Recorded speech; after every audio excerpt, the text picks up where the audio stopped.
Hi friends, welcome to എഫർക്ക tech P S C. ഇപ്പോൾ ഈ ഒരു വീഡിയോ നമ്മൾ ചെയ്യുന്നത് ജൂനിയർ ഇൻസ്ട്രക്ടർ വെൽഡറിൻ്റെ 27ാമത്തെ സെഷനാണ്. അപ്പോൾ നിങ്ങൾ ഇതുവരെയുള്ള സെഷൻസ് മുഴുവൻ കണ്ടിട്ടുണ്ടെന്നുള്ള വിശ്വസിക്കുന്നു. നോട്ട്സൊക്കെ പ്രിപ്പയർ ചെയ്ത് പോവുക. അപ്പോൾ നമുക്ക് അടുത്ത ആഴ്ച എക്സാമാണ്. അപ്പോൾ ആ ഒരു എക്സാമിന് മുന്നോടിയായിട്ട് കുറച്ചും കൂടെ കാര്യങ്ങൾ ഒന്നും കൂടെ ഒന്ന് ബൂസ്റ്റ് ചെയ്യാണ്. അതാണ് ഞാൻ ഉദ്ദേശിക്കുന്നത്.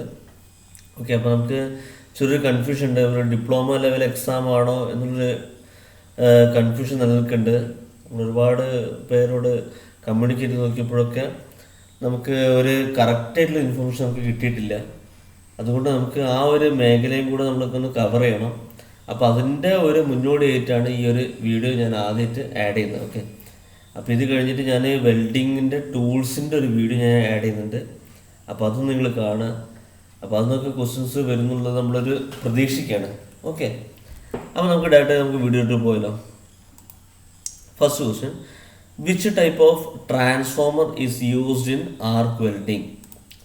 Step up, step down, 1-to-1, capable of increasing supply voltage. നമുക്കറിയില്ല, ആർക്ക് വെൽഡിങ്ങിൽ നമുക്ക് എന്താ വേണ്ടത്? നമുക്ക് സ്റ്റെപ്പ് ഡൗൺ ചെയ്യാൻ വേണ്ട അല്ലേ?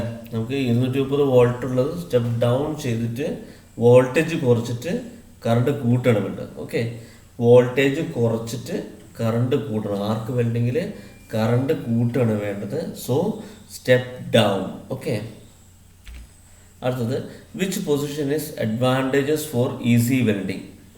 Flat, vertical, overhead, horizontal. നമ്മൾ ഇതിന് മുന്നേ ഡിസ്കസ് ചെയ്ത ക്വസ്റ്റ്യൻ ആണ്. ഈസി വെൽഡിങ് ഏറ്റവും ഈസി ആയിട്ട് വരുന്നത് ഏത് പൊസിഷനിലാണ്?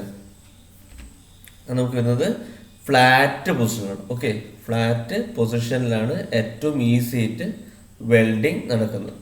ഓക്കെ, അടുത്ത question, which one of the following is used to convert AC to DC supply in a welding machine?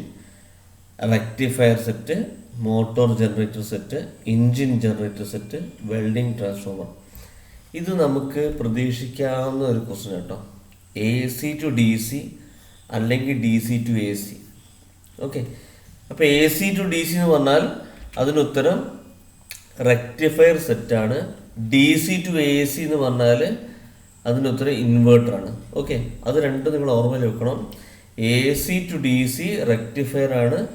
DC to AC എന്ന് പറഞ്ഞാൽ അത് ഇൻവേർട്ടറാണ്. നമ്മുടെ വീട്ടിലൊക്കെ ഇൻവേർട്ടർ വെച്ച് കഴിഞ്ഞാൽ നമ്മൾ അതിൽ ബാറ്ററി വെക്കും അല്ലേ? ആ ബാറ്ററി വെച്ചിട്ട് അതിനാണ് AC കറണ്ട് പ്രൊഡ്യൂസ് ചെയ്യുന്നത്.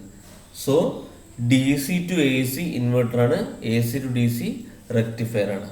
Okay, next question, what is the metal used to make earth clamp in a welding machine?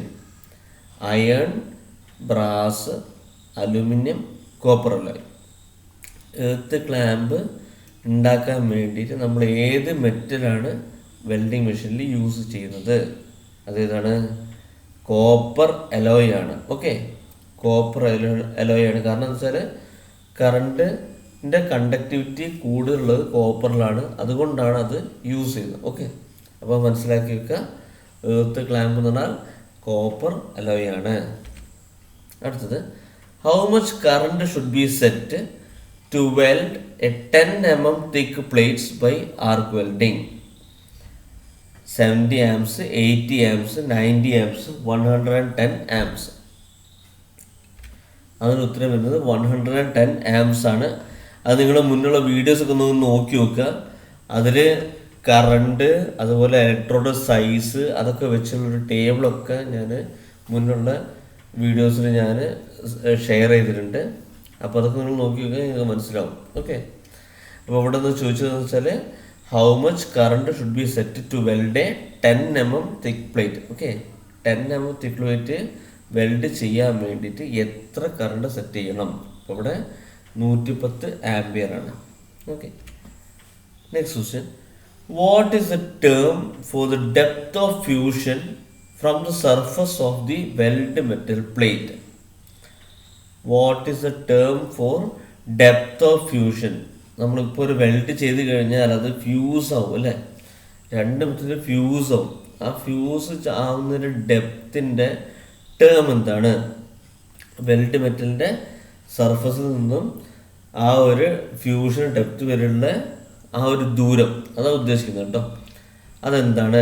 Leg length, fusion zone, penetration, heat effect zone. Okay, അപ്പോൾ നമുക്ക് അതിൻ്റെ ആൻസർ പറഞ്ഞാൽ പെനിട്രേഷൻ ആണ്. Okay, penetration എന്ന് പറഞ്ഞാൽ എന്താണ്? ഈ പെനിട്രേറ്റ് ചെയ്ത് പോവുകയാണ് അല്ലേ. അപ്പോൾ ആ ഒരു ലിക്വിഡ് മെറ്റൽ പെനിട്രേറ്റ് ചെയ്ത് പോവുകയാണ്. അപ്പോൾ അതാണ് ഡെപ്ത് ഓഫ് ഫ്യൂഷൻ. ഓക്കെ, അടുത്തത് what should be the angle for a double bevel butt joint. Double bevel butt ജോയിന്റിന്റെ ആംഗിൾ എത്രയാണ് എന്നാണ് ചോദിച്ചത്. അപ്പോൾ നിങ്ങൾക്ക് ഇതിൻ്റെ മുന്നേ ഞാൻ ബിവൽ ബട്ട് ജോയിന്റിന്റെ ഫിഗർ ഷെയർ ചെയ്തിട്ടുണ്ട്. ഇപ്പോൾ ഡബിൾ ബിവൽ ബട്ട് ജോയിന്റ് എന്ന് പറഞ്ഞാൽ താഴെയും ബിവലാണ്. ഓക്കെ, താഴെയും ബിവലായിരിക്കും, മുകളിലും ബിവലായിരിക്കും. അങ്ങനെ ഒരു ഡബിൾ ബിവൽ ബട്ട് ജോയിന്റിന്റെ ആംഗിൾ എത്രയാണ്? അതിൻ്റെ ആംഗിൾ 45 ഡിഗ്രി ആയിരിക്കും. ഓക്കെ, 45 ഡിഗ്രിയാണ്. Next question, what is the name of the joint if 2 members welded in the same plane? അത് വളരെ ഒരു ഈസി ക്വസ്റ്റ്യൻ അല്ലേ. എന്നുവെച്ചാൽ ഒരേ പ്ലെയിനിൽ വെൽഡ് ചെയ്യുന്ന മെമ്പേഴ്സിന് വെക്കുന്ന ആ ഒരു എന്താ പറയുക, ഒരു അറേഞ്ച്മെൻറ്റിൻ്റെ പേര് അതാണ് അവർ ചോദിച്ചത്. എന്താണ്? Lap, tee, butt, edge joint. എന്തായിരിക്കും? ബട്ട് ജോയിൻ ആണ് അല്ലേ. നമുക്ക് എല്ലാവർക്കും പറഞ്ഞൊരു കാര്യമാണ് അല്ലേ. ഒരേ പ്ലെയിനിൽ വെക്കുന്ന ബട്ട് ജോയിൻ ആണ്. ലാപ്പ് എന്ന് പറഞ്ഞാൽ എന്താണ്? ലാപ്പ് എന്ന് പറഞ്ഞാൽ ഓവർലാപ്പ് ചെയ്യുന്നതാണ്. ടീ എന്ന് പറഞ്ഞാൽ പെർപെൻഡിക്കുലർ ആണ്. എഡ്ജ് ജോയിൻ എന്ന് പറഞ്ഞാൽ എങ്ങനെയാണ്? 2 പ്ലേറ്റും പെർപെൻഡിക്കുലർ ആയിട്ട് മീറ്റ് ചെയ്യുന്ന ഒരു ലൈനിലാണ് എഡ്ജ് ജോയിന്റ് വെക്കുന്നത്. ഓക്കെ, സോ ബട്ട് ജോയിന്റ് ആണ് പാരലായിട്ട് വെക്കുന്നത്. Okay, so answer is butt joint. അടുത്ത question, what is defined as vertical position of groove welding 1G, 2G, 3G, 4G? ഇപ്പോൾ നിങ്ങൾക്ക് ഇതിൻ്റെ ആൻസർ പെട്ടെന്ന് കിട്ടുന്നത് കാരണം വെച്ചാൽ നമ്മുടെ ഇതിൻ്റെ മുന്നത്തെ വീഡിയോസിലൊക്കെ നമ്മൾ ഡിസ്കസ് ചെയ്തിട്ടുണ്ട് അല്ലേ. നമുക്ക് ഇപ്പം പൈപ്പ് ജോയിൻറ്റ്, അതുപോലെ പ്ലേറ്റ് ജോയിൻറ്റ്സ്, ഇതിൻ്റെ ഒക്കെ കോഡുകൾ നമ്മൾ പഠിച്ചതാണ്. അതുകൊണ്ട് തന്നെ നമുക്ക് ഇതിൻ്റെ ഉത്തരം പെട്ടെന്ന് കിട്ടും. എൻ്റെ ഉത്തരം എന്ന് പറഞ്ഞാൽ 3G ആണ്. ഗ്രൂവ് വെൽഡിങ്ങിൽ വെർട്ടിക്കൽ പൊസിഷൻ കേട്ടോ. വെർട്ടിക്കൽ പൊസിഷനിൽ ഗ്രൂവ് വെൽഡിങ് എന്ന് പറഞ്ഞാൽ 3G ആണ്. ഓക്കെ, അപ്പോൾ ഇതിൻ്റെ മുന്നൊക്കെ നമ്മൾ ഫിഗേഴ്സ് നമ്മൾ ഷെയർ ചെയ്തിട്ടുണ്ട്. അതൊക്കെ നിങ്ങൾ നോക്കി നോക്കുക. നിങ്ങൾ നോട്ട് ചെയ്ത് പോകണം കേട്ടോ. അപ്പോൾ നോട്ട് ചെയ്ത് പോകുമ്പോഴേ നമുക്ക് ഇതൊക്കെ മനസ്സിലാവുള്ളൂ. Okay, the last question, which type of metal is used in a welding cable? Welding കേബിളിൽ നമ്മൾ യൂസ് ചെയ്യുന്ന metal iron, brass, bronze, copper. അവിടെ നമ്മൾ യൂസ് ചെയ്യുന്നത് കോപ്പറാണ്. ഓക്കെ, വെൽഡിങ് കേബിളിൽ നമ്മൾ യൂസ് ചെയ്യുന്നത് കോപ്പറാണ്. അപ്പോൾ കോപ്പർ എന്ന് പറയുന്നത് വളരെ ഇമ്പോർട്ടൻ്റ് ഒരു മെറ്റീരിയലാണ്. കാരണം എന്താ വെച്ചാൽ അതിൻ്റെ ഇലക്ട്രിക്കൽ കണ്ടക്ടിവിറ്റി വളരെ കൂടുതലാണ്. അതുകൊണ്ടാണ് അത് വെൽഡിങ്ങിൽ വളരെ കൂടുതലായിട്ട് യൂസ് ചെയ്യുന്നത്. ഓക്കെ, അപ്പോൾ നിങ്ങൾ 10 ദിവസം നന്നായി പഠിക്കുക. നമ്മൾ ഒരാഴ്ച സമയമുള്ളൂ. അതിൻ്റെ കൂടെ നമുക്ക് ഒരുപാട് വീഡിയോസ് ഇനി വരുന്നുണ്ട്. അപ്പോൾ അതിലൊക്കെ നിങ്ങൾ നന്നായിട്ട് ഒന്ന് നോട്ട്സ് പ്രിപ്പയർ ചെയ്ത് പോവുകയാണെങ്കിൽ കറക്റ്റായിട്ട് ആ ഒരു എക്സാം നമുക്ക് ടാക്കിൾ ചെയ്യാൻ കഴിയും. ഓക്കെ, അപ്പോൾ നമുക്ക് നെക്സ്റ്റ് വീഡിയോ കാണാം. Okay, by.